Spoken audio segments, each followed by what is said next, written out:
Hello, this is Professor Richard Lynch taking you through some brief highlights of my book, Strategic Management. The topic is one of the most interesting and challenging in the field of business studies, but it's also a complex and uncertain topic. It's not possible in these brief recordings to cover everything in the book, so the aim is to highlight some key points chapter by chapter. In addition to the written text, there is also extensive extra material on the book's website. Topics covered include additional strategy concepts, checklists to aid understanding and analysis, and case studies, some of which have indicative answers. For example, the website for Chapter 1 explores two questions. First, what makes effective strategy? Second, why do companies fail? There are some answers on the web. Importantly, all this extra material is free and open access. Just go to the book's website. And the website address is pearsoned, pearsoned.co.uk/Lynch. Now let's turn to Chapter 1. We will first define the topic, then identify a couple of key factors. We then cover three core areas of strategic management and then identify the two main approaches to the subject. Finally, we also cover briefly a new theme for this edition, green strategy.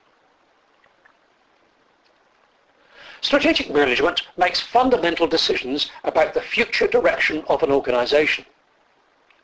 It explores the environment surrounding the organization and the resources possessed by the organization. It then uses these to explore and define the organization's purpose. New strategies to deliver that future purpose are then developed, and it's this last part that represents the challenge, because many markets can change, new technology can alter the whole picture, and new competitors can enter the field. For example, who would have predicted that Apple computers would have become a powerful player in recorded music? And you can read more about this in Case 12 at the end of the text. Of course, it's also worth pointing out that organizations can be in the public sector just as much as Apple in the private sector. Within the subject of strategic management, there are a couple of subjects that are crucial. First, there is value added. Every organization needs to add some value in its activities, otherwise why does it exist? Value means profits in the private sector and service in the public sector. Second, most organizations need to consider their competitive advantages over their rivals. This topic underpins much of strategic management. Now let's turn to the next area from Chapter 1, the three core areas of strategic management.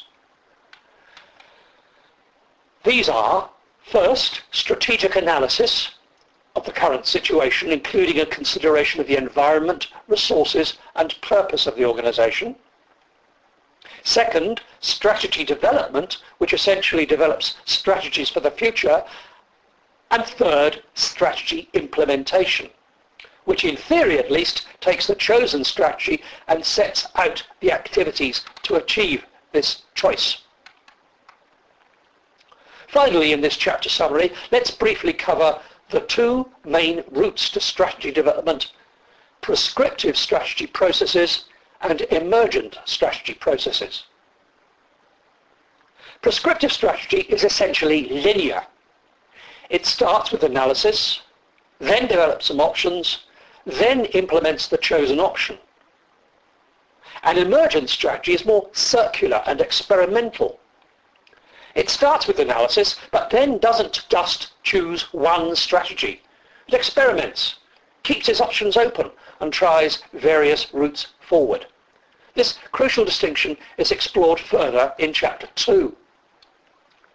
Importantly, a leading survey of strategists in the 2007 Strategic Management Journal now suggests that the best strategic management comes from using both approaches, both prescriptive and emergent.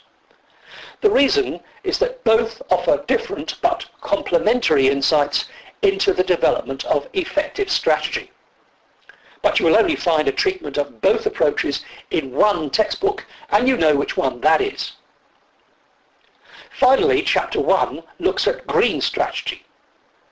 Green strategy concerns those activities of the organisation that are focused on both sustaining the Earth's environment and developing the business opportunities that will arise from such additional activities. Green strategy has 5 main factors that need to be considered. Number 1, electrification. Number 2, carbon neutral organisations. Number 3, country self-sufficiency in energy. Number 4, greater energy and resource efficiency within countries. And number 5, changes in lifestyle with regard to energy generation and consumption.